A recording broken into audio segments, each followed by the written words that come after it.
benar-benar minta maaf ya Dek, seharusnya saya sampai UPN bisa 35 menit, ini 1 jam 35 menit kayak gitu. Jadinya saya juga bingung kenapa tiba-tiba macet sekali, mungkin sepertinya lagi demo. Oke, pertama perkenalkan, nama saya Dr. Fani Rizky Ananda, saya spesialis paru dan saya termasuk salah satu staf dosen di Prodi Profesi Dokter di FKUPN. Nah, hari ini kita akan membahas tentang demam yang dihubungkan dengan sesak nafas. Nah, selama perkuliahan saya ingin diskusi. Jadi ketika kalian ada yang bingung terkait dengan materi saya, langsung tunjuk tangan saja, kita langsung diskusi. Apalagi kan kalian ini tingkat 2 ya. Oke, saya mungkin ada yang sering mendengar-dengar tentang beberapa penyakit yang akan kita highlight pada kasus ini. Jadi kita akan lebih meng-highlight untuk bagian pneumonia, TB, bronkiektasis, karena itu memang biasanya kasus-kasus yang paling terkait dengan keluhan demam yang disertai dengan sesak nafas. Oke, slide. Oke, ini beberapa materi yang akan saya sampaikan. Next. Oke, ini juga kan pasti sudah tahu. Jadi demam itu definisinya adalah peningkatan suhu tubuh. Ini menurut dari buku saku pemeriksaan ilmu penyakit paru ya. Jadi pasien tuh dikatakan demam kalau suhu tubuhnya itu di atas 38 derajat Celcius. Tapi ini berbeda-beda di setiap referensi.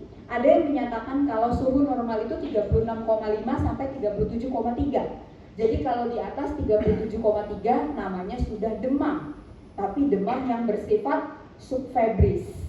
Jadi demam ringan yang biasanya terjadi pada penyakit-penyakit kronis seperti TBC, bronkiektasis ataupun CA.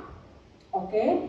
Kemudian kalau di atas 38,5 kita sudah bilang itu biasanya demam tinggi yang bisa terjadi akibat dari infeksi bakteri, terutama bakteri gram negatif seperti Enterobacter, Pseudomonas, Klebsiella dan lain-lain, ataupun yang disebabkan oleh virus. Misalnya pada kasus yang paling familiar dengan kita adalah COVID-19, atau yang paling sering saja yang sering kalian alamin, influenza tipe C, yang sering kita sebut dengan istilah common cold.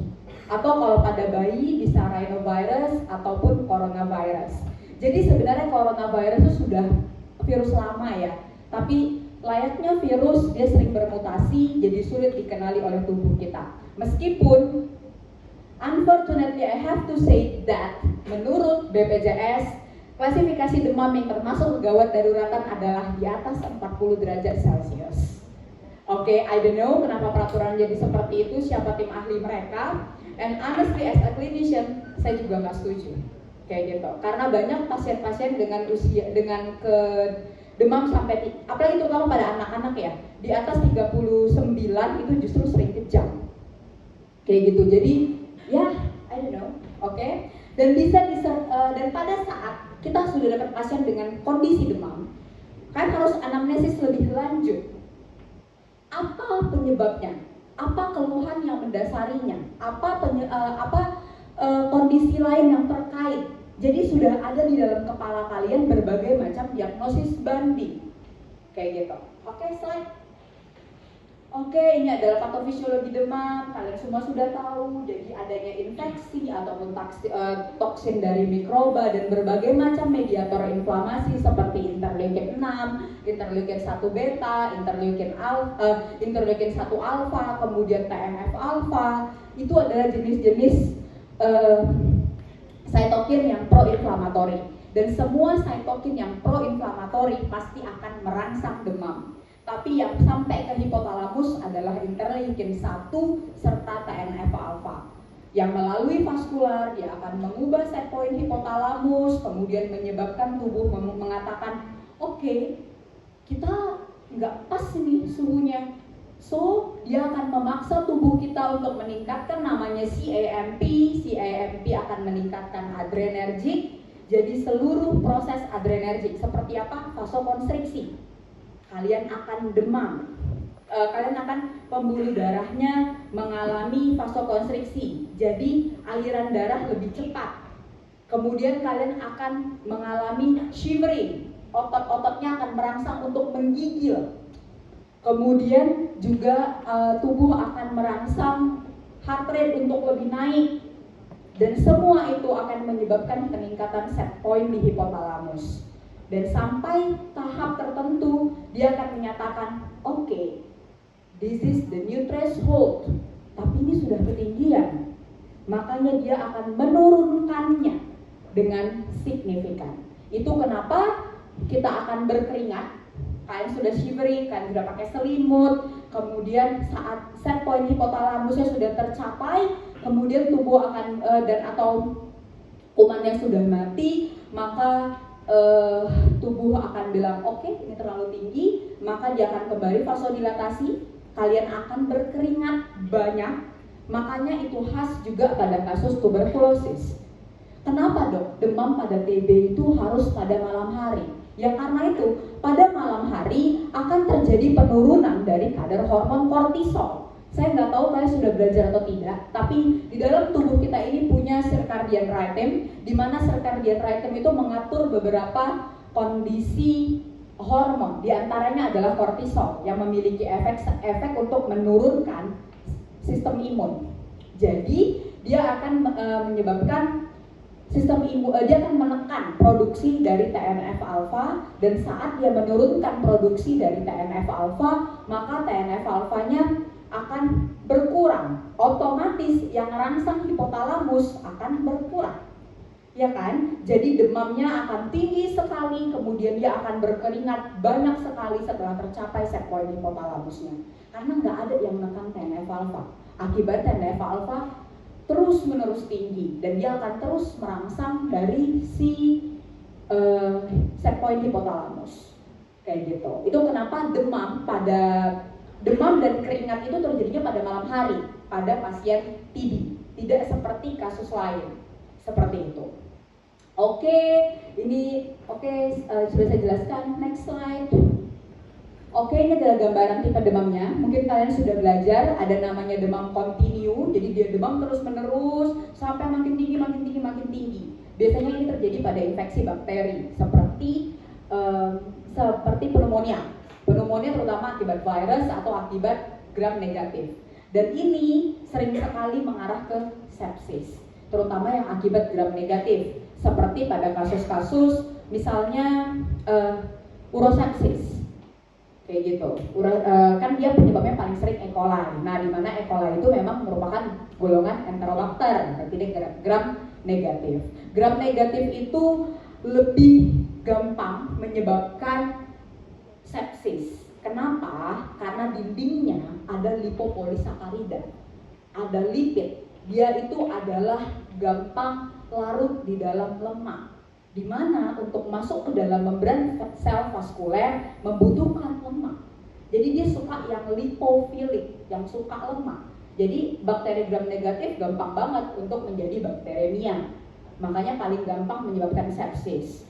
Demam kontinu juga terjadi pada kondisi sepsis. Oke, kemudian yang kedua adalah intermittent, kadang dia naik, kadang dia turun, kadang dia naik, kadang dia turun, sampai mencapai nilai yang normal. Kayak gitu. Itu kenapa kan kalau kalian skilab ditanya kan, kemarin skilabnya, Bapak demamnya gimana polanya? Terus menerus tinggi atau naik turun? Oh, naik turun dok. Naik turunnya pakai apa Pak? Pakai obat. Obat apa? Mungkin paracetamol. Oh, atau dia bilang enggak dok, turun sendiri. Oh iya, sampai mencapai nilai normal enggak Pak? Atau masih agak anget badannya? Oh, masih agak anget dok. Itu namanya bukan intermittent, tapi itu adalah remittent. Biasanya pada kasus typhoid atau TB miliar. Kayak gitu. Oke, ini juga nanti akan saya highlight karena sebagai klinisi yang dulu saat saya S1 dan saat saya di awal-awal sekolah spesialis paru, TB itu keluhannya selalu dibilang batuk 2 minggu dengan demam yang ringan. But actually di lapangan pasien-pasien TB sering lambat didiagnosis dan tertahan di fasilitas umum, bahkan di beberapa spesialis lain karena tidak di ronsen, dianggap demam typhoid. Diberikanlah ciprofloxacin 14 hari. Diberikanlah ceftriaxone intravena 7 hari. Tapi setelah pulang dari rawat inap, pasiennya demam lagi. Dan saat di ronsen ternyata TB miliar. Dan TB miliar adalah termasuk TB berat. Jadi tolong kalian yang nanti akan menjadi dokter umum, kalau pasien kalian sudah demam lebih dari 1 minggu, walaupun batuknya cuma batuk-batuk ringan, tolong di ronsen. Belakangan kasus TB yang klinisnya kebanyakan hanyalah demam, batuk-batuk ringan, bahkan lebih sering kering dibandingkan berdahak. Ternyata saat kita foto torak, efusi pleura ataupun TB miliar. Karena memang TB miliar dengan demam tifoid mirip sekali. Apalagi kalau kalian widalnya itu cuma 1/80. Jadi itu bukan demam tifoid kayak gitu ya. Oke, kemudian yang kedua relapse. Jadi ada polanya. Nah, ini gunanya di dalam anamnesis kalian akan tanya, Pak atau Bu, Ibu ada berangkat keluar kota enggak? Bisa saja dia dari Papua, dia dari Maluku, atau dari teman-teman di Indonesia Timur, kayak gitu. Even saya punya teman yang jadi dokter spesialis penyakit dalam di Nabire, dia bilang kayaknya nggak ada deh orang Papua yang nggak pernah kena malaria. Sampai seperti itu. Baik itu malaria tertiana ataupun quartiana, tergantung dari jenis malarianya, apakah vivax ataukah falciparum. Kayak gitu. Jadi dia punya pola demam, kosong, demam lagi, itu namanya quartiana. Kalau tertiana demam, kosong, demam lagi. Nah itu semua ada polanya tersendiri. Oke, next. Kemudian sesak nafas. Sedangkan apa itu dong sesak nafas? Menurut American Thoracic Society, sesak nafas itu adalah sensasi pengalaman subjektif dari ahlilah. Intinya pasien itu akan datang dengan keluhan banyak banget untuk menyatakan sesak nafas. Dok, saya kalau jalan gampang capek. Itu biasanya dyspnea eksersional. Jadi kalau saya banyak gerak nih dok, engep dok. Oke, kemudian yang kedua, dok, dada saya nih berat dok. Kalau tarik napas tuh nggak plong. Itu juga bahasanya sesak nafas. Kayak gitu. Kemudian yang lain dia akan datang dengan keluhan, dok, saya ini ngerasa kayak tenggelam kadang-kadang. Kayak gitu. Jadi kayak ngerasa ya tenggelam, saya nggak bisa nafas plong, nggak bisa. Itu adalah sensasi, makanya namanya subjektif. Itu dia. Jadi sebagai seorang dokter, kalian yang mendefinisikan ini memang sesak nafas yang patologis atau ini psikologis. Karena saya juga beberapa kali dapat pasien ke IGD, sesak nafasnya heboh banget, saturasinya bagus, RR-nya 28, tapi ternyata dia menghindari gurunya, dia cuma nggak mau sekolah hari itu. Kayak gitu. Katanya asma, padahal asmanya tidak ada wheezing, tidak pernah ada asma tanpa wheezing. Kayak gitu. Atau minimal ekspirasi memanjang lah, nggak ada. Itu dia. Oke, next. Nah, jadi kalau ada sesak napas, ya kalian tanya, udah berapa lama sesak nafasnya? Bagaimana polanya? Apa terus-menerus nih Bapak sesak nafasnya? Atau hilang timbul? Kalau hilang timbul, apa Pak pemicunya? Nah, untuk sesak nafas sama demam, kita nggak bisa pakai bagaimana anamnesisnya old chart, onset, location, duration, characteristic, aggravation, reducement, and timing. Kalian pasti sudah sering mendengar istilah old chart. Bagaimana menganalisis untuk sesak nafas nggak bisa. Jadi sesak nafas sama demam yang kalian pikirkan dalam kepala kalian adalah tipe-tipenya. Jadi kalian bisa mengarahkan ini kemana nih sesak nafasnya. Kemudian kalau kami sebagai dokter paru, biasanya sesak nafas yang kami tanyakan, selalu kami tanya gini, setelah sesak nafasnya sejak kapan? Kami selalu nanya, ada nafasnya bunyi-bunyi nggak? Bunyi-bunyinya gimana dok? Antara nyi atau grok-grok. Karena kalau grok-grok berarti ada dahaknya di sini, nggak bisa keluar. Jadi kita pikirkanlah hal-hal yang menyebabkan penumpukan sekret. Bisa jadi bronkitis, bisa jadi pneumonia, kayak gitu. Atau ada nggak Bu, nyi gitu suaranya? Oh ada dong. Nah, kalian tuh harus mendeskripsikan. Jadi jangan bilang sesak nafasnya ada napas berbunyi nggak Bu? Dia nggak akan tahu apa itu napas berbunyi, kayak gitu.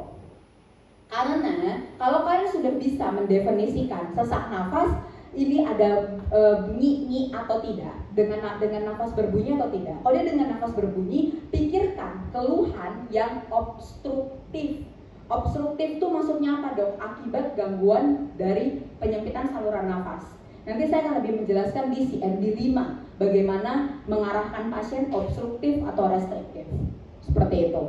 Kemudian kalau tidak ada sesak nafas saja dok, baru kalian pertimbangkan sesak nafasnya dipengaruhi oleh aktivitas tidak pak? Kalau bapak jalan atau bapak naik tangga, makin sesak enggak? Makin sesak dok, katanya kayak gitu. Nah pertimbangkan apakah ini CHF ataukah PPOK.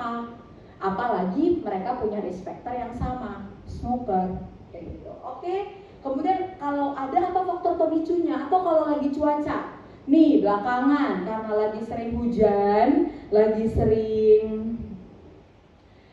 cuaca yang tidak stabil, itu pasien saya juga banyak yang asmanya sudah terkontrol, balik lagi karena eksaserbasi, ataupun yang PPOK-nya sudah terkontrol, ataupun yang post TBC akan datang lagi dengan keluhan batuk kronis atau yang bronkitis. Rata-rata tuh kambuh nih kalau lagi cuaca seperti ini, yang setiap malam hujan, paginya nauzubillah sesaknya, ya kan? Atau kalau yang versi mudanya, biasanya saya akan punya pasien yang akan datang ke rumah sakit kalau di akhir tahun. Itu pasien saya yang corporate, karena banyak target dari perusahaan, stres, akhirnya bronkitisnya kambuh, asmanya kambuh. Itu adalah termasuk faktor pemicu. Mungkin sederhana, tapi kalian ini dokter harus kalian anamnesis sampai di sana, karena nanti akan berhubungan dengan terapinya. Maksudnya apa dok? Saya sering katakan ini kepada pasien-pasien saya. Kalau misalnya nih, kalian punya pasien, dia sesak nafas, ada demam-demam, tapi demamnya ringan, dia lebih sering sesak nafas lah pokoknya. Tapi ternyata saat kalian periksa spirometri fungsi paru, kan nanti kalau sesak nafas itu pemeriksaan penunjangnya adalah kalau di paru tuh 4. Jadi kalau kalian punya kasus OSCE atau apapun dengan batuk ataupun sesak nafas ataupun nyeri dada, periksa 4 hal. 1, darah rutin untuk lihat ada infeksi atau tidak. Sama perhatikan HB-nya, karena takutnya HB-nya turun. Itu juga bisa bikin sesak nafas. Misalnya pada anemia grafis. Mungkin di Jakarta, tapi ada juga sih memang ya, orang HB2 bisa jalan, ada. Saking kecacingannya, ada kasus yang baru kan? Nah itu dia, HB-nya 3, yang lemas-lemas saja lah, agak-agak sempoyongan kalau jalan, tapi masih hidup, kayak gitu. Bisa, itu juga bisa menyebabkan sesak nafas. Itu dia ya, jadi HB turun, itu termasuk nanti gangguan sistemik penyebab dari sesak nafas. Kemudian tadi yang masalah pekerjaannya. Jadi pasien dengan sesak nafas, kemungkinan PPOK ataupun post ataupun sequel TB. Ini kenapa saya selalu ngasih kuliah tentang TB di mana-mana. Kenapa? Karena semakin cepat TB terdiagnosis, semakin cepat kalian memberikan obat dan nutrisi yang baik, prognosis akan jauh lebih baik. Kenapa? Karena sequel TB-nya tidak ada. TB dengan bronkiektasis sangat bersahabat. Pasien saya dengan advance pulmonary disease, saya melakukan penelitian, ternyata 80% follow up-nya setelah pengobatan 6 bulan adanya bronkiektasis. Dan bronkiektasis tidak bisa diobati. Jadi ya, what do you have to do? Just ya simptomatis kayak gitu. Bayangin kalau pasien kalian umurnya 20 tahun dengan destroyed lung, dengan bronkiektasis luas. What do you have to do? Setiap hari hujan dia akan demam. Kenapa? Karena bronkiektasis. Nanti kita akan cerita tentang kuliah bronkiektasis. Oke, ini faktor-faktor pemicunya dan anamnesis yang harus kalian tanyakan kepada pasien.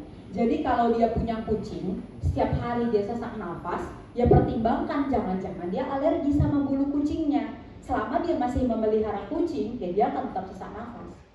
Dan kayak jadi seperti itu ya. Oke, next.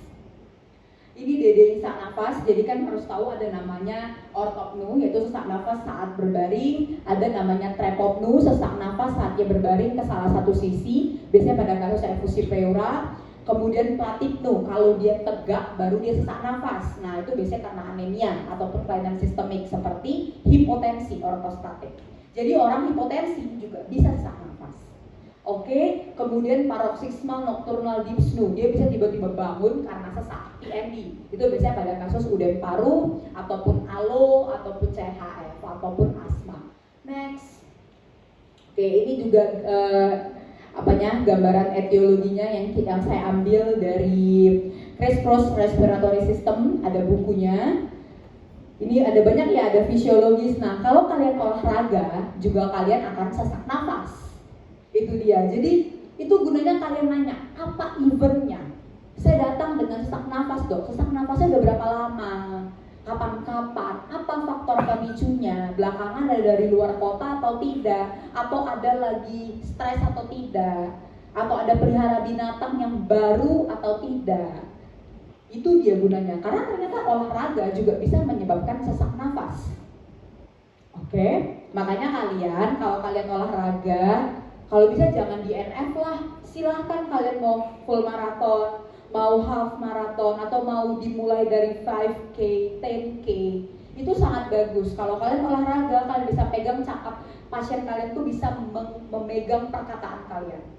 Dok, saya kan harus edukasi pasien kalian. Satu-satunya cara untuk meningkatkan fungsi paru adalah dengan olahraga. Gak ada gunanya obat. Obat hanya untuk misalnya kasus sesak nafas ya, sesak nafas dengan PPOK ataupun dengan asma, tapi dengan penurunan fungsi paru. Kalau kalian pernah baca GINA atau lihat aja lah, asma itu ada namanya fixed airway limitation atau penurunan fungsi paru yang bersifat persisten yang bisa terjadi pada pasien-pasien asma kronis. Itu atau pasien PPOK deh, pasien perokok ataupun ILD karena nge-vape. Belakangan udah makin sering nih, kita memang dia kasusnya sih tidak bronkitis ya. Kalau vape ini dia tidak menyebabkan bronkitis, tapi dia bronkiolitis, kayak bayi kena bronkiolitis. Kenapa? Karena partikel dari vape itu lebih halus dibandingkan dengan partikel rokok. Jadi dia tidak sampai di main airway ataupun large airway, dia kenanya ke medium to small airway. Jadi yang kena tuh bronkiol kalau nge-vape. Jadi boleh nggak dok nge-vape? I have said to you, itu akan kena bronkiol. Tapi kalau kalian merokok, ya semua orang ada konsekuensinya atas segala tindakan yang kalian lakukan. Tapi kalian harus melakukan olahraga. Itu dia. Satu-satunya cara untuk meningkatkan fungsi paru itu pemberian obat, baik itu bronchodilator ataupun steroid inhalasi, hanya menghambat.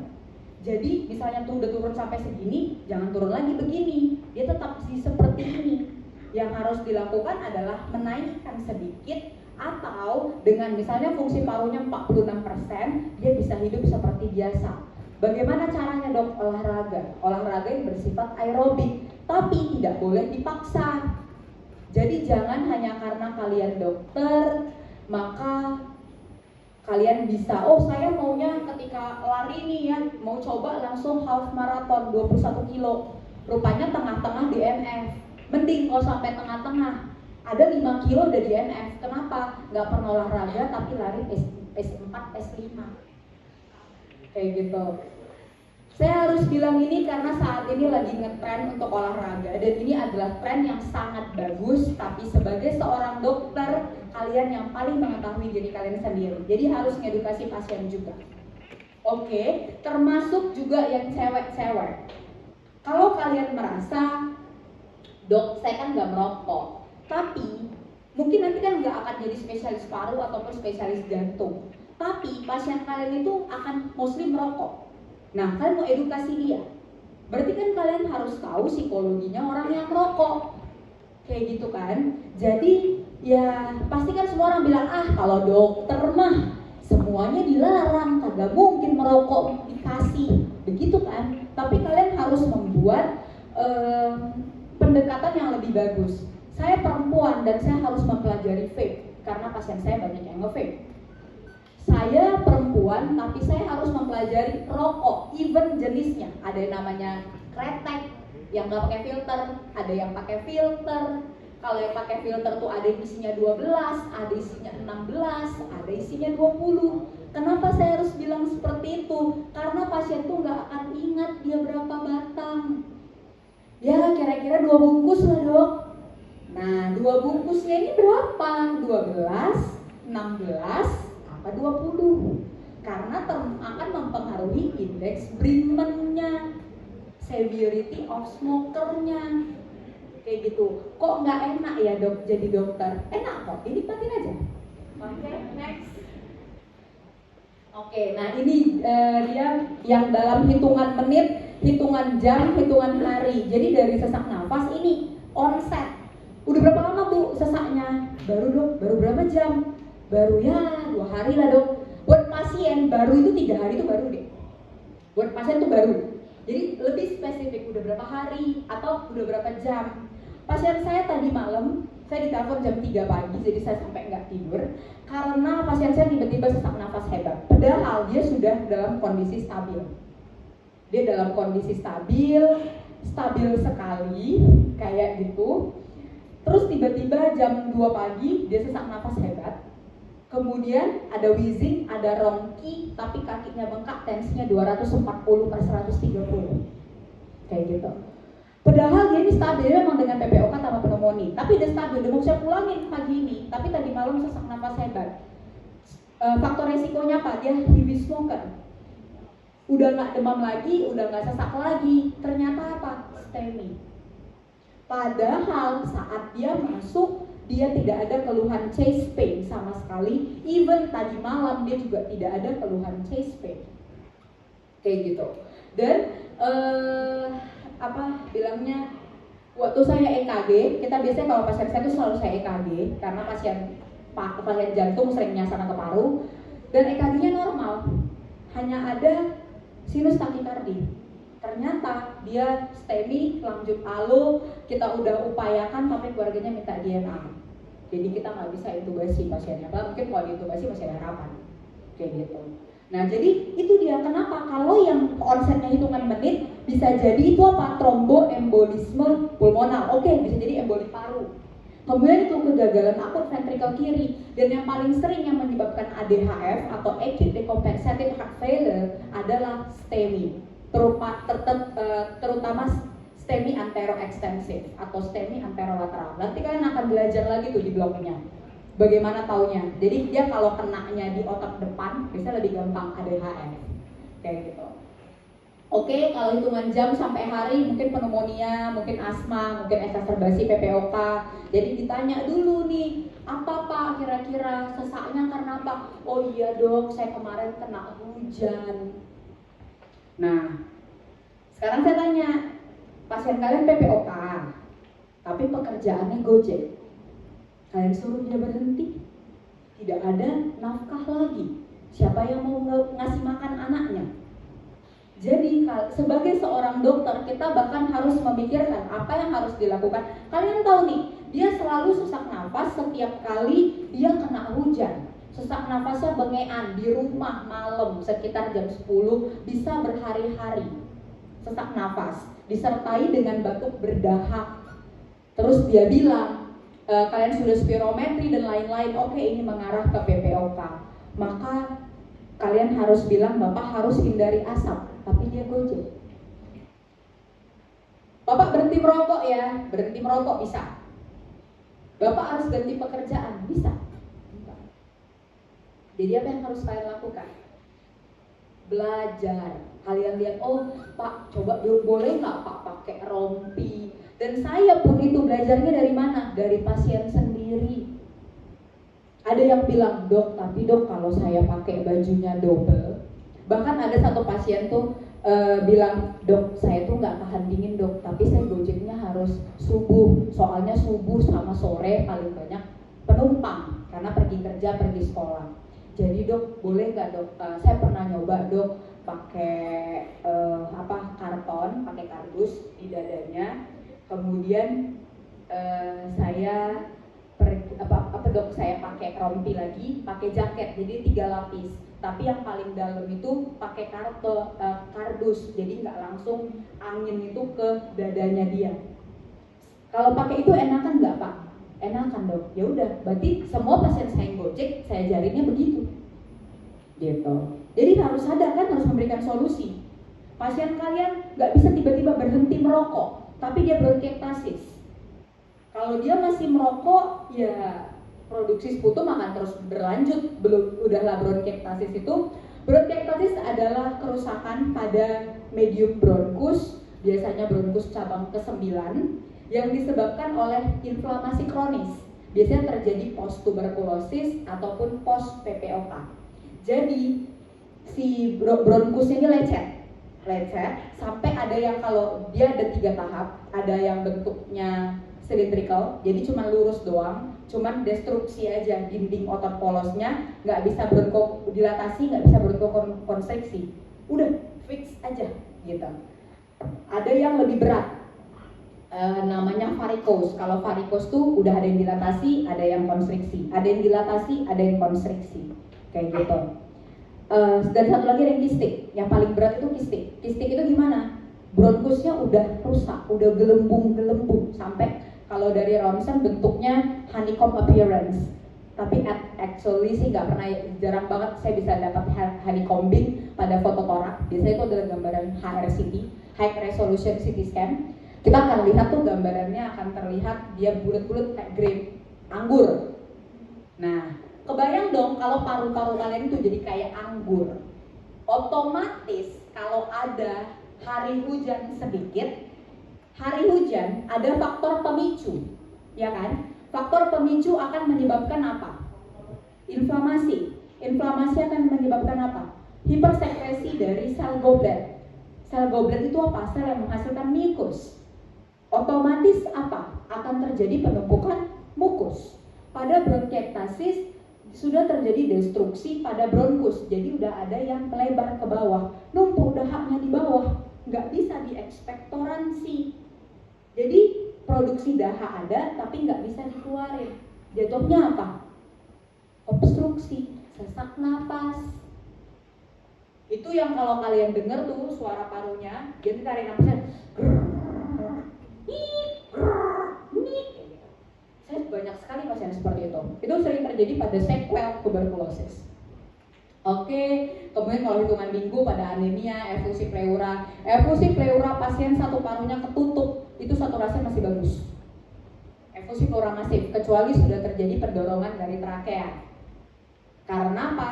Dia sesaknya bukan karena trakeanya kedorong, satu lagi saat trakea kedorong maka dia akan menekan dari arteri besar seperti aorta ataupun arteri besar, akhirnya menyebabkan penurunan curah jantung, cardiac output. Ya udah, dia sesak napasnya gara-gara itu gitu.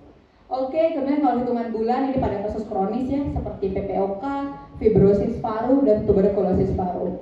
Fibrosis paru pada kondisi apa? Tambang. Oke, saya termasuk salah satu orang yang tidak menyukai eksploitasi tambang. Silahkan eksploitasi, tapi tanam lagi pohonnya dan pastikan pekerja-pekerja yang dilibatkan dilakukan pemeriksaan berkala.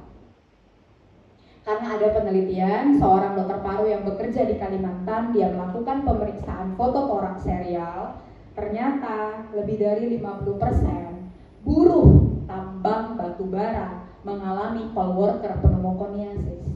Parunya isinya debu batu bara. Bisa sembuh nggak dok? Enggak. Kenapa? Karena debunya pun kalian cuci pakai bronchoalveolar lavage, dia sudah menyebabkan pengerasan pada alveoli. Jadi alveolinya tuh rigid, nggak bisa kembang, nggak bisa kempes dengan sempurna. Jatuhnya ILD, interstitial lung disease. Dok, itu demam juga nggak? Ya bisa aja. Demam kan bisa karena virus. Jadi kenapa orang sakit paru itu lebih gampang kena demam? Karena kalau sudah terjadi kerusakan anatomi akibat kelainan paru, baik itu sequel tuberkulosis yang menyebabkan pengerasan pada alveolus ataupun bronkus, atau sudah destruksi saluran nafasnya seperti pada kasus bronkiektasis, maka imun sistem pasti kacau. Hari hujan sedikit, ada proses inflamasi, tidak bisa dibersihkan virus-virusnya. Jadi influenza virus saja sudah bisa menyebabkan demam tinggi dan pneumonia pada kasus-kasus bronkiektasis ataupun PPOK. Kayak gitu. Dok, maksudnya gimana dok? Di luar negeri, menurut IRS, European Respiratory Society, menurut GOLD itu Global Obstructive Lung Disease. Jadi memang untuk bagian PPOK, seluruh pasien dengan PPOK, dengan bronkiektasis, dengan sequel tuberkulosis, dengan asma yang kronis harus dilakukan vaksinasi pneumokokal per 5 tahun. Harus dilakukan vaksinasi influenza per tahun. Harganya berapa? 1,5 juta dan tidak ditanggung oleh BPJS. Yang sakit sequel TB siapa? Yang sakit bronkiektasis siapa? Kebanyakan berasal dari low to middle income. Apakah mereka sanggup per tahun makan aja susah dok, konon lagi vaksin? Kayak gitu kan? Nah, jadi itu problem yang akan kalian temuin nanti di lapangan. Oke, next. Ini kalau berdasarkan prevalensi, next. Oke, ini juga berdasarkan etiologinya, lebih spesifik lagi. Dan orang obesitas bisa sesak nafas. Ingat ya, jadi bisa sesak nafas hanya karena dia obesitas. Jadi kalau begitu apa? Tata cara menurunkan berat badannya harus diturunkan. Dan nanti dia akan nanya sama dokternya, dok gimana ya dok cara menurunkan berat badan? Kadang saya pun pengen jawab, saya pun kalau seandainya bu bisa melakukannya dengan baik, mungkin saya juga nggak gemoy bu. Kadang kita mau bilang gitu ya sama pasiennya, tapi ya sometimes kalian juga harus memberikan diet yang baik kepada pasien sesuai dengan kondisinya. Karena kalau dia gemuk tapi TB, kan nggak mungkin nggak suruh kurangin makan, ya kan? Tapi switch makanannya, kurangin karbohidrat yang tidak terlalu penting pada pasien TB, tapi tingkatkan konsumsi protein. Karena protein surplus pun biasanya tidak terlalu banyak impact-nya, tidak seperti surplus dari gula yang bisa ada pada karbohidrat. Oke, kyphoscoliosis. Saya beberapa kali dirujuk dengan sesak nafas, dengan keluarnya sesak nafas, tapi ada wheezing, tapi ternyata pasiennya kyphoscoliosis. Tapi biasanya ini terjadi pada kasus skoliosis berat di atas 30 derajat Celcius. 30 derajat pas dilakukan pemeriksaan vertebra. Itu juga akan menyebabkan gangguan obstruksi serta mix dengan gangguan restriksi. Karena tulangnya bengkok-bengkok, jadinya parunya tidak bisa kembang sempurna.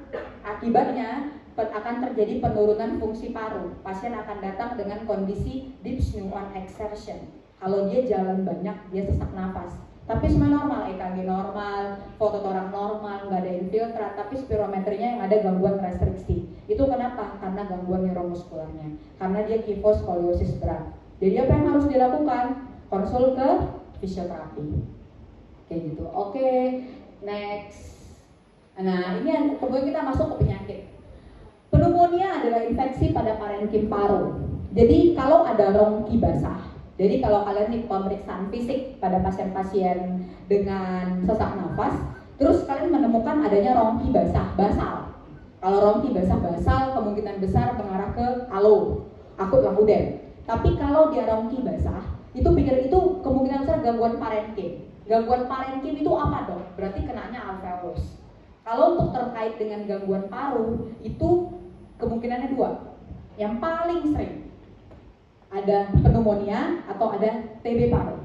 Gimana dok membedakannya? Kalau pneumonia, keluhannya akan lebih respiratorik. Apa maksud lebih respiratorik dok? Keluhan sesak nafasnya, keluhan batuk berdahak dengan sekret yang purulen dalam artian warnanya bisa hijau, bisa kuning, bisa coklat, atau bisa coral red, merah. Loh, kok bisa dok? Bisa beda-beda warnanya? Iya, karena penyebabnya beda. Kalau Streptococcus pneumonia, umumnya dahaknya akan warnanya kecoklatan, seperti karat seng. Tapi kalau misalnya dia masih tahap awal, biasanya warnanya hijau. Hijau itu karena neutrofil yang mati. Jadi pada kasus bronkitis, awal-awal bronkiektasis itu biasanya warnanya hijau. Nah, kalau warnanya coral red, merah, itu biasanya penyebabnya adalah Klebsiella pneumonia. Kayak gitu. Kalau warnanya kuning, agak kuning-kuning dong, ya bisa banyak, bisa Staphylococcus aureus ataupun yang lain-lain. Oke, jadi keluhannya lebih dominan tuh sesak nafas, batuk berdahak, produktif, kemudian demamnya cenderung tinggi di atas 38. Kayak gitu. Itu mengarah ke pneumonia. Jadi pemeriksaannya minta apa? Foto torak, kultur sputum ataupun pewarnaan gram sputum, dan minta darah rutin. Kalau pneumonia akibat bakteri akan cenderung limfositosis. Oke, tapi ada namanya atypical pneumonia. Nah, seperti namanya, atipikal pneumonia. Atipikal, A artinya tidak, tipikal khas, berarti tidak khas, pneumonia yang tidak khas. Biasanya pada kasus-kasus apa? Dulu pernah ngetren setelah COVID, mungkin kan pernah dengar, ada namanya Mycoplasma pneumonia. Pernah dengar? Dulu heboh, katanya Mycoplasmanya lebih berat daripada COVID-19. Ada juga yang meninggal. Ya kalau yang meninggal pasti ada, karena biasanya itu pasien-pasien dengan immunocompromised. Tapi biasanya kalau pasien dengan atypical pneumonia itu ngapalnya CLM, Chlamydia, Legionella, dan Mycoplasma, 3 penyebabnya. Dia akan memiliki karakteristik klinis yang berbeda dengan pneumonia pada umumnya, di mana demamnya akan sangat tinggi. Dia demamnya subfebris, 337 lah, 37,5, 37,8, kayak gitu. Dan keluhan respiratorinya tidak menonjol. Yang menonjol adalah flu-like illness. Flu-like illness itu apa dok? Itu kayak rhinorea, ingusan, bahasa kerennya rhinorea. Oke. Atau bahasa lainnya lagi coryza. Itu semua mau bilang pilek. Udah. Terus cough. Cough batuknya cenderung untuk dry cough. Jadi batuknya kering. Kayak gitu. Kemudian akan ada mialgia, badannya nggak enak badan, berat-berat, sendi-sendi. Akan ada artalgia, nyeri-nyeri sendi, bawaannya mager. Nah itu semua namanya flu-like illness. Dan biasanya kalau pneumonia gambarannya itu namanya atypical pneumonia. Penyebabnya Mycoplasma, Chlamydia, Legionella. Dan 3 mikroba ini kalian kultur pun sputumnya nggak akan apa-apa. Karena dia harus dilakukan dengan pemeriksaan PCR. Jadi dia beda ya. Kalau tipikal pneumonia paling sering akibat Streptococcus pneumonia atau Klebsiella pneumonia atau Staphylococcus aureus, mereka itu cenderung untuk bakteri gram positif atau negatif. Nah itu kelihatan di pewarnaan gram.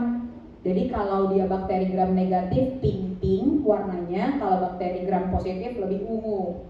Kayak gitu. Jadi pewarnaan gram sputum, kultur sputum, foto torak itu pemeriksaannya.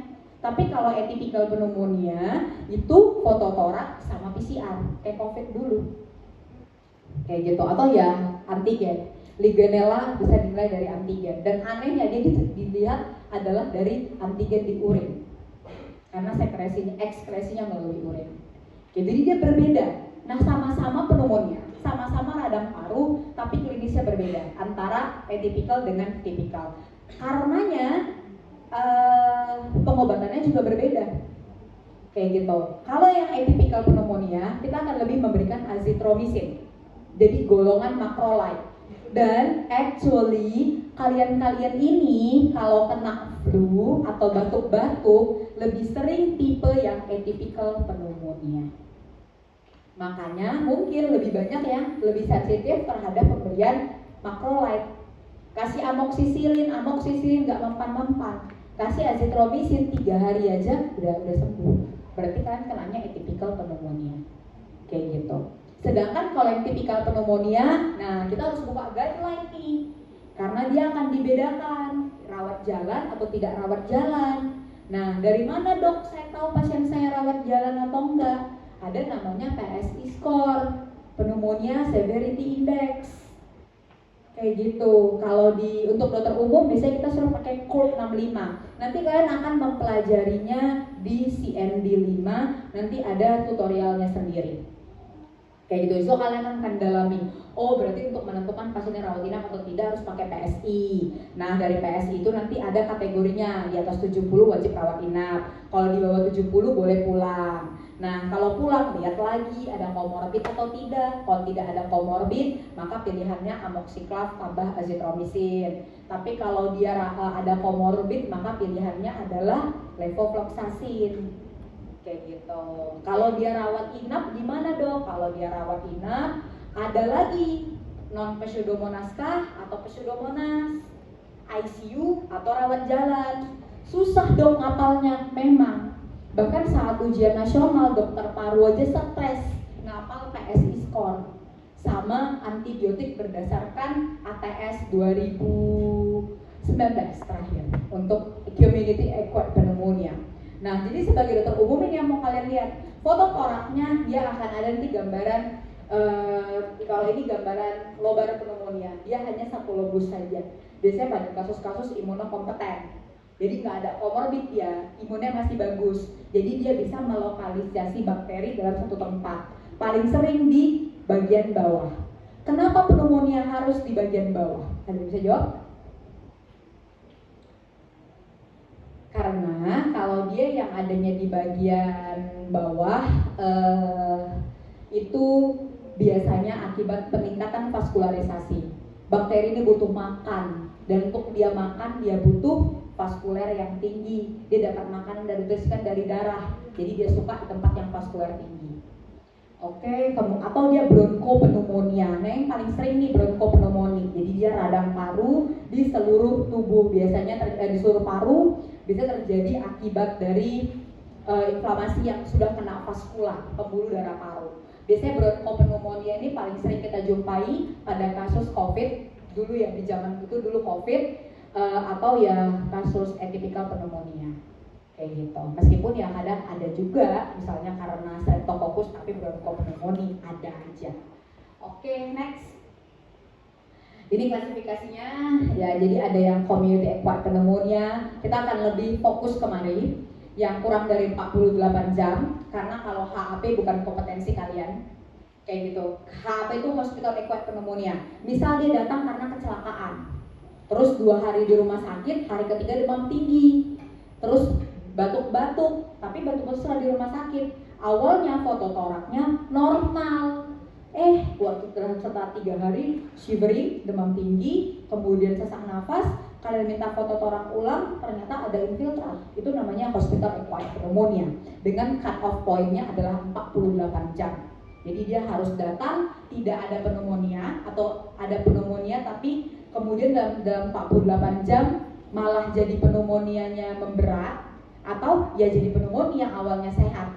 Kayak gitu. Kasus ini sering atau tidak? Kalau misalnya kasus ini sering, maka itu akan menggambarkan jeleknya kualitas rumah sakit tersebut. Kayak gitu, karena berarti nggak steril. Oke, ini etiologinya tadi sudah saya jelaskan tentang atypical dengan typical. Kemudian VAP ini kalau ventilator. Nah, tadi saya jelaskan, oke. Dan ada lagi namanya pneumonia aspirasi. Pneumonia aspirasi ini adalah dia kesedak makanannya sendiri. Pada kasus apa? Sering banget pada kasus stroke.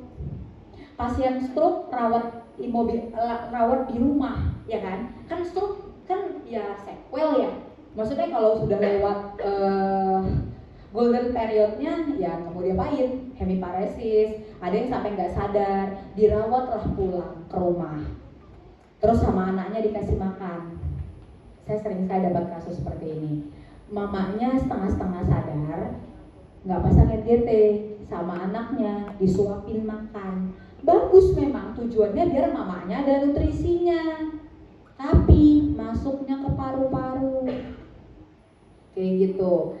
Kemarin 3 hari yang lalu saya dapat pasien kayak gitu juga. Dia datang dengan sesak nafas hebat, saturasinya 60%, rongki penuh di paru-parunya. Pasien stroke lama, sudah 2 tahun, ada sakit jantung juga, tapi rongkinya kasar banget, kayak gitu.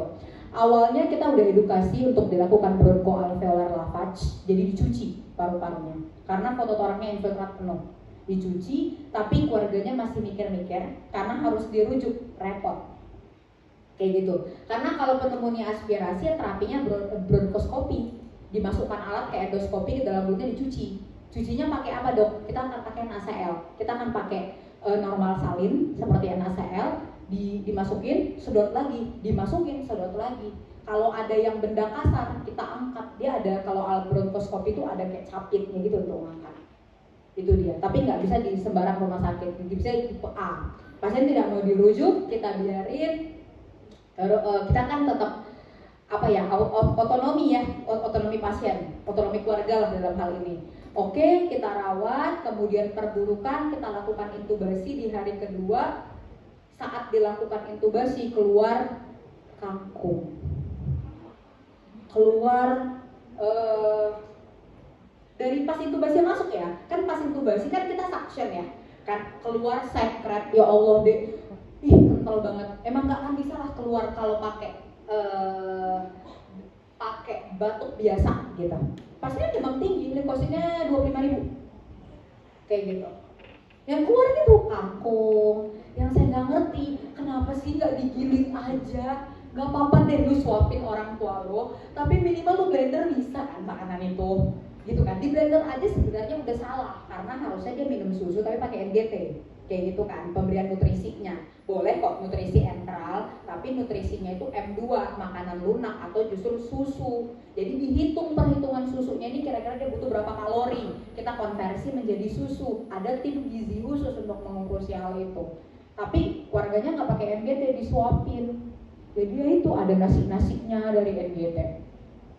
Oke, itu pasien yang sangat sering kita alami di masyarakat. Nah, saya bahkan pernah punya kasus pneumonia aspirasi yang lebih tragis. Seorang perempuan corporate, jadi ini rumah sakit saya yang kebetulan di kawasan SCBD. Jadi dia seorang pegawai dengan riwayat perempuan, usianya masih perempuan usianya 41 tahun, datang dengan keluhan dibawa oleh kawan kantornya dengan sesak nafas hebat, saturasi 40, begitu masuk IGD langsung intubasi.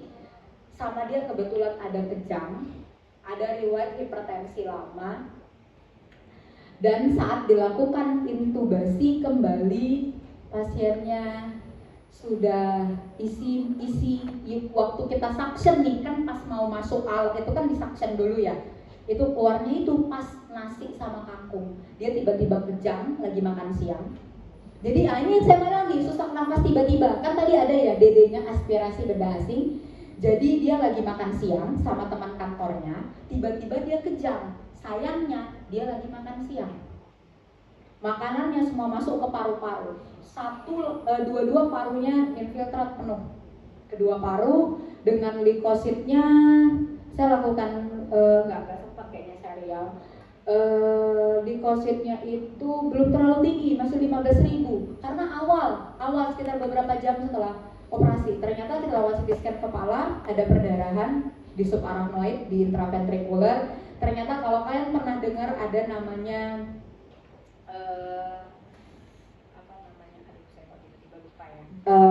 ada pembuluh darah yang buntel kayak gitu. Istilahnya, kenapa saya tiba-tiba lupa ya? Bukan koaktasio itu, pokoknya dia ada dilatasi dari pembuluh darah otaknya. Itu bisa aja ada aneurisma, ada aneurisma. Dia ternyata punya Berry aneurisma. Yang itu ya we don't know, bisa jadi salah satu di antara kita juga ada Berry aneurismanya, cuman nggak pernah ketahuan aja. Jadi kalau kalian mulai usia muda, kalian sudah hipertensi, sekali-sekali nggak apa-apa kok CT scan kepala. Takutnya Berry aneurisma. Jadi dia stres, kerjaan banyak, mungkin dia punya memang sudah ada Berry aneurismanya, pecah, mengalami intraventricular hemorrhage, jadinya dia kejang karena merangsang korteks. Kemudian saat dia kejang dia aspirasi. Dan sayangnya kita lagi nyiapin bronchoalveolar lavage, tapi pasiennya keburu meninggal. Kayak gitu. Jadi hanya dalam hitungan jam. Pokoknya nggak sampai 12 jam di rumah sakit. Itu dia. Jadi sesak nafas juga harus kalian diagnosis dengan cepat dan tata laksana sesuai dengan kondisi. Jadi kalian semua harus punya kemampuan intubasi nanti saat kalian sudah tamat di dokter umum. Oke, next. Ini kalau TB paru, penyebab adalah Mycobacterium tuberculosis dengan beda ini Lowenstein-Jansen ini hanya teoritis ya. Actually kita udah nggak pernah pakai itu lagi karena Lowenstein-Jansen itu nunggu kulturnya 3 bulan. Pasiennya keburu meninggal. Jadi biasanya kita sekarang ada yang baru namanya MJ. Cuman kadang-kadang kan ujian kalian ini kan yang bikin bukan cuman orang yang baca dan terbaru, ya kan? Kadang-kadang soal-soal tempo doe masih digunakan. Jadi pokoknya kalau kultur itu pakai Lowenstein-Jansen, kalau pewarnaannya pakai Ziehl-Neelsen. Tapi sebenarnya menurut guideline dari TB penata laksanaan TB paru, seluruh pasien TB harus pemeriksaannya TCM. TCM itu apa? Pakai PCR. Jadi langsung dapat partikelnya, jadi sedikit pun dahaknya bisa diperiksa. Dan kalaupun PCR TCM-nya negatif atau kita ada curiga resistensi di luar rifampicin, kita akan kulturnya namanya MJIT, dia kultur medium cair, waktunya cuma 2 minggu. Kenapa ya kalau 3 bulan nunggu Lowenstein-Jansen pasiennya keburu meninggal? Kayak gitu, ini ya teoritis lah kayak gitu ya. Keluhan respirasi berbeda dengan pneumonia yang dominan keluhan respirasinya seperti sesak nafas, batuk produktif dengan demam tinggi. Kalau TB ini lebih dominan keluhan sistemiknya. Nah, makanya yang saya bilang hati-hati pasien datang dengan demam-demam, nyeri ulu hati, batuk-batuk, bisa berdahak, bisa kering, penurunan berat badan, keringat malam. Terutama penurunan berat badan. Kalau pasien sudah ada penurunan berat badan yang signifikan, misalnya dia turun 3 kilo, gak ada penyebabnya yang lain-lain, ronsen aja, atau periksa benar-benar KGB-nya. Jangan-jangan dia limfadenitis TB. Kalau usianya produktif nih, kayak kalian-kalian, kayak gitu. Periksa lehernya kalau lagi mandi, yang perempuan, saya selalu bilang ya, kita di dokter. Setelah ini, saya minta kalian tuh lebih aware sama badan kalian. Oke, periksa urin kalian, periksa feses kalian, periksa kalau perempuan, lihat siklus menstruasi kalian, lihat volume darahnya, lihat konsistensinya. Gak ada jijik-jijik, punya pasien lebih menjijikkan kalau misalnya kita mau cerita itu, gitu. Jadi at least kalian bisa mengenali kondisi kalian lebih cepat, sehingga tidak ada kata udah berat dok. Kayak gitu, oke. Kemudian kalau itu dia berat badan turun, keringat malam, penurunan nafsu makan, dari pemeriksaan fisik ada ronki, udah saya jelasin ya. Pokoknya semua gangguan parenkim, alveolus pasti akan menyebabkan ronki basah. Sedangkan kalau gangguan obstruktif atau di saluran seperti bronkus atau bronkiolus akan ada wheezing, nih kayak gitu. Oke, itu versi gampangnya. Oke, ini pemeriksaannya BTA, tapi sekarang kita sudah pakai yang TCM. Oke, slide. Coba slide. Ini gambaran foto toraknya. Jadi kalau keluhan paru-paru itu kan wajib pemeriksaan, 1 darah rutin, yang kedua foto torak, yang ketiga pewarnaan gram sputum, yang keempat TCM sputum, yang kelima kalau dibutuhkan kultur sputum. Kayak gitu. Oke. Tapi kalau sudah ada agak wheezingnya, nanti di akhir periksa spirometri dan APE. APE itu arus puncak ekspirasi. Nanti suruh tiup. Ada alatnya. Nanti akan ada skilletnya kok. Oke. Nah kalau lesinya aktif, dia tuh gambarannya seperti ini, bisa infiltrat. Infiltrat itu kayak gula-gula. Nanti kita akan pelajari ini di skillet. Nanti saya akan menjelaskan lebih detail bagaimana cara membaca foto torak di CND5. Ada cavity, bulat, kemudian ada bercak miliar. Nah ini, miliar ini tuh paling nyebelin. Keluhannya lebih dominan sistemiknya. Datang dengan demam dengan demam ringan, bisa demam tinggi, dengan batuk kering, penurunan berat badan. Banyak banget ternyata miliar. Padahal dia nggak HIV, kayak gitu. Kemudian ini efusi pleura. Jadi kalau efusi pleura gambaran radio opak dengan adanya meniscus sign. Ini nanti kita akan pelajari lebih detail kok. Kalau ILES yang inaktif, jadi kalau infiltrat, kalau udah sembuh bisa jadi fibrosis dan kalsifikasi. Kalau kalsifikasi ini nanti gambarannya snowstorm, titik-titik aja atau raindrops, kayak titik-titik hujan. Kalau fibrosis ya ada pengerasan paru. Kalau squarte ini bisa sisa dari efusi. Pasiennya efusi pleura tidak mau dipungsi, atau saat dipungsi nggak bisa maksimal karena nutrisinya jelek, akan menyebabkan penebalan pada pleura. Jadi kayak gini. Kalau gini kadang dia lebih sering sebenarnya di bawah. Jadi kalau di bawah kadang kita bingung, ini efusinya aktif atau nggak aktif. Itu gunanya pemeriksaan USG torak. Oke, next. Ini bronkiektasis, saya sudah jelaskan, yaitu adanya destruksi pada dinding bronkus sehingga menyebabkan khasnya adalah dahaknya. Kalian suruh ini setelah 24 jam ya, bukan batuk begini cantiknya, enggak. Jadi setelah dikumpulin, jadi itu terutama batuknya pada pagi hari. Kenapa sih batuknya pada pagi hari? Karena posisional. Pada orang dengan PPOK ataupun bronkiektasis, seperti yang saya jelaskan tadi, sel gobletnya itu sudah mengalami hipertrofi dan juga hiperplasi. Jadi udah banyak deh sel gobletnya, bukan normal kayak orang biasa. Dan tanpa rangsangan khusus pun dia akan memproduksi terus. Kenapa? Rokok menyebabkan chronic inflammation, bukan acute inflammation. Jadi dia terus saja inflamasi dalam threshold yang rendah tapi terus menerus. Nah, akibatnya dia akan menyebabkan produksi sputum pada saat bobok, ya kan? Tapi kan dia tidur, numpuklah sih dahak-dahak itu di belakang paru-parunya di bagian posterior, kayak gitu. Kemudian saat dia bangun tidur, kan ada perubahan posisi ya, ada postural position. Nah, maka si dahak tadi akan terdorong. Makanya kesannya batuknya akan terutama pada pagi hari dan banyak banget. Saat ditunggu 24 jam, gambarannya kayak gitu. Yang paling atasnya foam itu kayak busa-busa, yang bawahnya liquid, cair, yang bawahnya lagi, yang paling bawah tuh padat, debris. Kayak gitu. Pemeriksaannya apa untuk dokter umum? Saya cukup foto torak, tapi tidak terlalu spesifik. Harus gold standarnya zaman dulu bronkografi. Bronkografi itu apa dok? Pasiennya disuruh minum ataupun disuntikkan kontras, terus di ronsen. Tapi sudah tidak kita anjurkan lagi karena saat dimasukkan kontras ke dalam bronkus banyak yang alergi, jatuhnya dia eksaserbasi, wheezing, jadi terlalu tinggi resikonya. Jadi yang kita lakukan adalah pemeriksaan HRCT, High Resolution CT Scan, di mana nanti gambarannya seperti ini. Kalau cylindrical lurus-lurus, ini gambaran bronkografi ya. Jadi gambaran bronkografi ini cylindrical lurus-lurus. Kalau ini varikos yang saya bilang ada konstriksi, dilatasi. Kemudian kalau kistik bentuknya sekular seperti grape, seperti anggur kayak gitu. Dan terapi yang dilakukan adalah pertama pemberian mukolitik. Pasien akan diberikan N-acetylcysteine. Lebih bagus lagi sebenarnya kalau dalam bentuk inhalasi, jadi dia dinebul, suruh beli nebul di rumah kayak gitu. Tapi ya kembali lagi ya masalah biaya ya, harga nebul tidak ditanggung BPJS.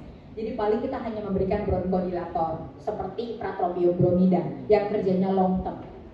Kemudian fisioterapi dada, ini yang paling penting pada bronkiektasis. Untuk apa dok fisioterapi dadanya? Untuk membantu ekspektoransi dari sputum biar dahaknya bisa keluar kayak gitu. Dan dia ada namanya postural drainage, dia diperkusi. Sebenarnya fisioterapi dada ini ya kayak perkusi doang, dipanasin dulu pakai infrared, jadi mencair dahaknya, baru setelah itu diperkusi. Kesannya sederhana, tapi ya memang seperti itu dan sulit. Teknik perkusinya juga ada, seperti pada bronkiektasis ataupun PPOK berat, biasanya kita lakukan namanya postural drainage. Oke, slide. Thanks. Oke, demikianlah materi kita. Apakah ada pertanyaan? Ini yang paling penting nih, sesi diskusi. Apakah ada yang bertanya ataupun mungkin ada pernah mendapatkan temannya atau saudaranya atau apa yang berhubungan dengan demam dan sesak nafas? Oke, ada? Atau berhubungan dengan kisi-kisi soal yang tahun lalunya? Oke. Karena kan biasanya kalau dosen males ya jadi soal ya kan. Jadi sering diganggu. Ya silakan.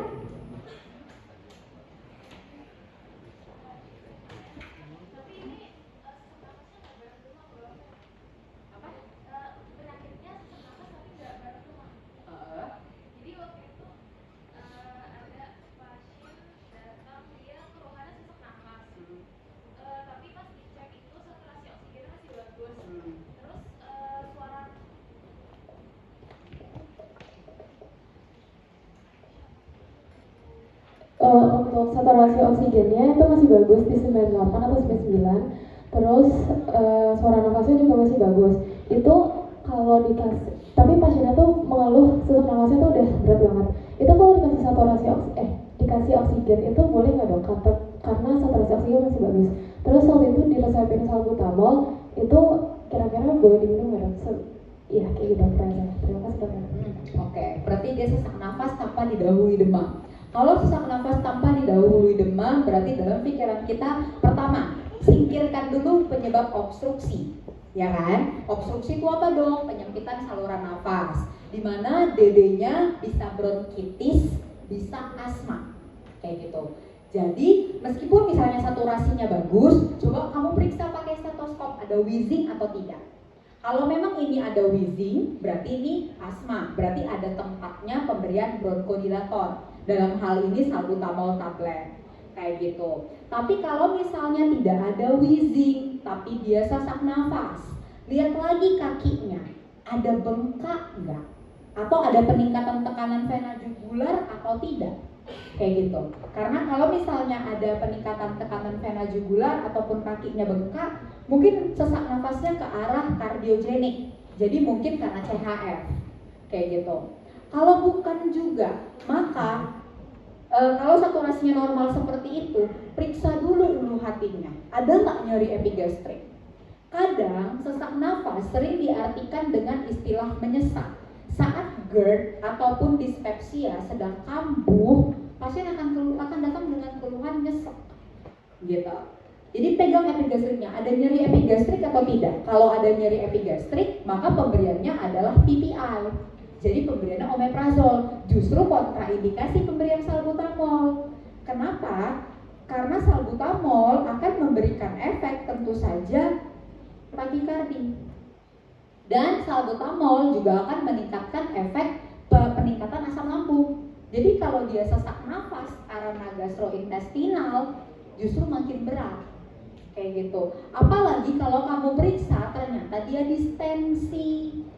Saya juga sering banget dikonsul dengan sesak nafas, padahal pasiennya asites. Ya sesek lah, parunya kegempet sama cairan dari perut, atau sesak nafas karena pasiennya ileus. Sering tuh waktu saya sekolah sama PPDS bedah dikonsul dengan sesak nafas, nggak ada wheezing, nggak ada rongki, tapi perutnya gede. Pasiennya udah nggak BAB berapa lama udah nggak buang angin. Ya dia ileus, jadi bukan foto torak, tapi foto polos 3 posisi, kayak gitu. Kalau bukan juga masalah gastrointestinal, maka lihat lagi sesak nafasnya ini apa pemicunya, kayak gitu. Kalau dia berjalan kah? Capek kah? Kalau dia kecapean, coba kamu lihat posturnya. Jangan-jangan gangguan neuromuskuler. Misalnya dia ada kifoskoliosis atau kifosis berat atau lordosis.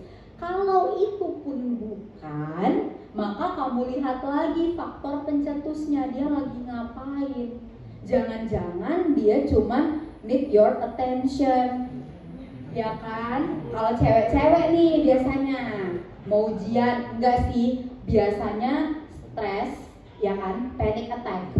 Panic attack akan menyebabkan hiperventilasi. Terapinya kamu pakai kamu kasihnya bukan obat, kamu kasih dia plastik. Kamu suruh dia tarik nafas dalam di plastik itu, kembangkan lagi, tarik nafas lagi, keluarkan lagi. Kalian bisa lihat di YouTube ada namanya therapy of hyperventilation syndrome. Itu biasanya pada kondisi panic attack, pada kondisi anxiety atau pada kondisi depresi, pasien akan merasa sesak nafas. Dan yang kita lakukan adalah itu istilahnya namanya hyperventilation syndrome, kayak gitu. Jadi yang kamu lakukan justru terapi pernapasan, breathing training. Itu dia. Itu juga bahkan seorang psikiater juga ada tuh. Nanti mereka bisa lakukan CBT, cognitive behavioral therapy. Apalagi kalau pemicunya mulai ngaco, nggak jelas pemicunya apa, kayak gitu. Maka dia ya seperti apa, belum lagi kalau lagi berantem sama pacarnya, ya kan, lebih sesak lagi nafasnya, kayak gitu. Bisa jadi tuh karena depresi, anxiety atau atau panic attack, kayak gitu. Karena panic attack tuh juga ya seperti itu, lebih parah lagi deh, kayak serangan jantung. Saya juga punya pasien dengan panic attack soalnya. Kayak gitu, terapi saya bukan salbutamol, bukan pemberian steroid, tapi terapinya adalah alprazolam. Atau justru kalau terapi definitifnya malah adalah antidepresan seperti fluoxetine, SSRI, atau ya TCA. Jadi pakainya amitriptyline kayak gitu, karena sesak nafasnya akibat dari psikogenik. Itu dia. Oke, another question, silahkan.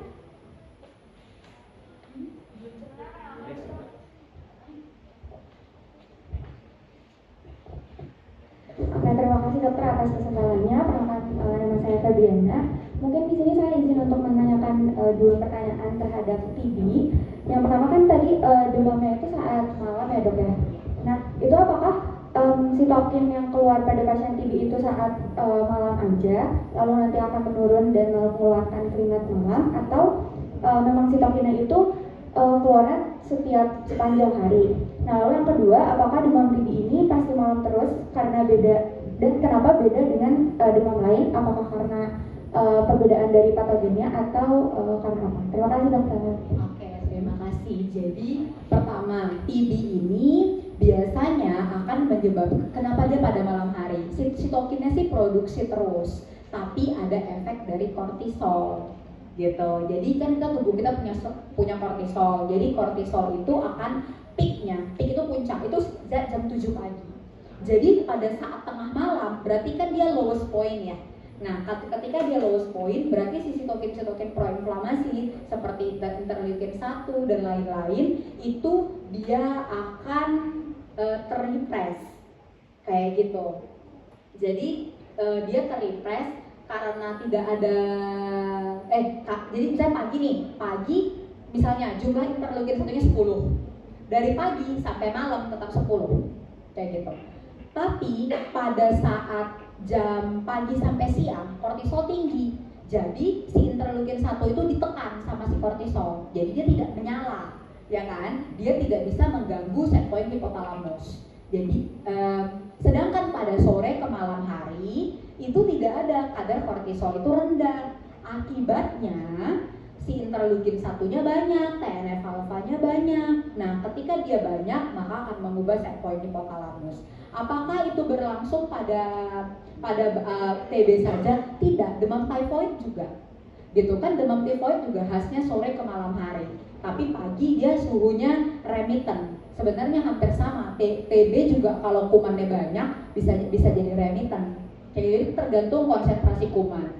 Kemudian ada lagi teori yang menyatakan kalau Mycobacterium tuberculosis memiliki peningkatan aktivitas pada saat malam hari.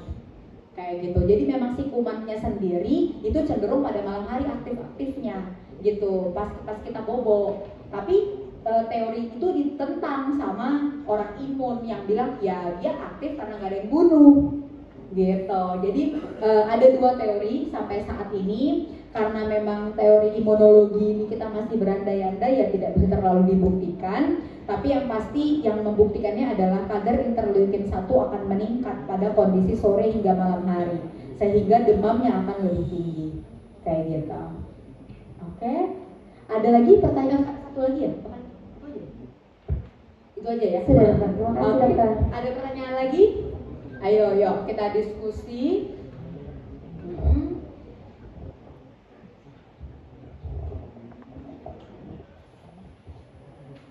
Ada lagi? Ya, silakan. Di belakang.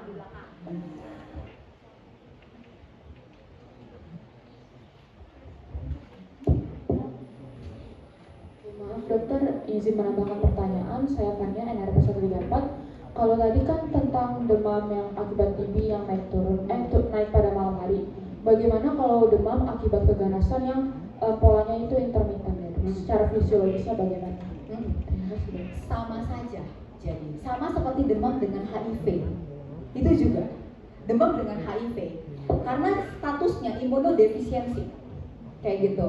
Jadi demam dengan HIV, demam dengan keganasan itu kalau kita masukkan secara klasifikasi itu memang dia termasuk unexplained fever Jadi kalau ada pasien nggak jelas demamnya karena apa, kalian sudah cek IgM anti salmonella negatif, kalian udah cek NS1, udah cek IgM, IgG anti dengue negatif, udah dilakukan pemeriksaan ke arah leptospira negatif, sudah dilakukan pemeriksaan fototorak negatif, pertimbangkan memang itu adalah demam keganasan atau demam dengan HIV. Karena secara epidemiologi unexplained cough sering disebabkan satu oleh virus, yang virus seperti common cold, kemudian yang kedua oleh keganasan, yang ketiga oleh HIV, kayak gitu. Jadi sama polanya. Jadi pada saat semua itu akibat dari si kortisol. Karena circadian rhythm dari kortisol akan mengalami lowest point pada tengah malam gitu, sekitar jam 10 malam sampai jam 7 pagi. Itu paling rendah.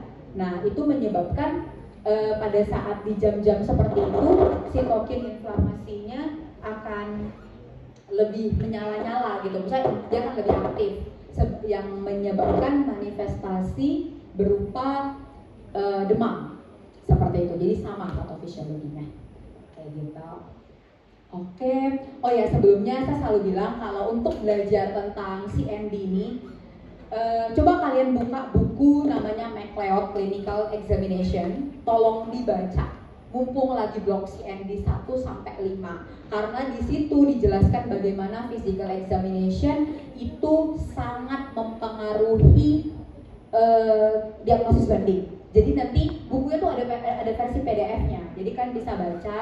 Nah dari situ kalian akan tahu tuh bagaimana pola demamnya, patofisiologinya ada semua. Dan ada kok, saya nggak pernah baca kebetulan yang bahasa Indonesianya, saya baca bahasa Inggrisnya. Tapi yang bahasa Inggris itu bukan bahasanya nggak yang ribet. Kalau kayak Ganong kan yang versi bahasa Inggris ribet banget ya bahasanya. Kalau yang ini enggak, kayak gitu. Dan ada gambarnya. Kalau kalian mager banget lihat YouTube-nya aja ada. Kayak gitu. Jadi silakan belajar MacLeod untuk physical examination. Dan untuk paru dia ada buku kecil, ada juga PDF-nya yang bacakan. Itu judulnya Clinical Core of Pulmonology. Clinical Core of Pulmonology itu bagus banget bukunya. Dulu saya baca buku itu karena kami ada conference di Singapura. Nggak tahu buku yang dijual di Indonesia atau tidak. Yang bikin orang India, saya lupa namanya siapa. Tapi ada kok buku Clinical Core of Pulmonology. Di situ tentang semua untuk dokter umum. Jadi dia cuman anamnesis sama physical examination, tapi dia berupa pertanyaan-pertanyaan. Jadi bisa kalian jawab. Misalnya kayak misalnya apa bedanya late respiratory crackle dengan inspiratory crackle gitu. Jadi ada jawabannya gitu. Jadi lebih menyenangkan membacanya, kira-kira 2 hari aja udah cukup. Karena dulu waktu saya kuliah, saya nyiapin olimpiade, bacanya dari situ. Kayak gitu. Oke, ada pertanyaan lagi? Oke. Jika tidak ada, terima kasih sekali atas partisipasinya. Saya mohon maaf atas keterlambatan saya. Semoga kuliah ini membawa manfaat untuk kalian semua. Dan sukses ujiannya. Oke, terima kasih. Assalamualaikum warahmatullahi wabarakatuh.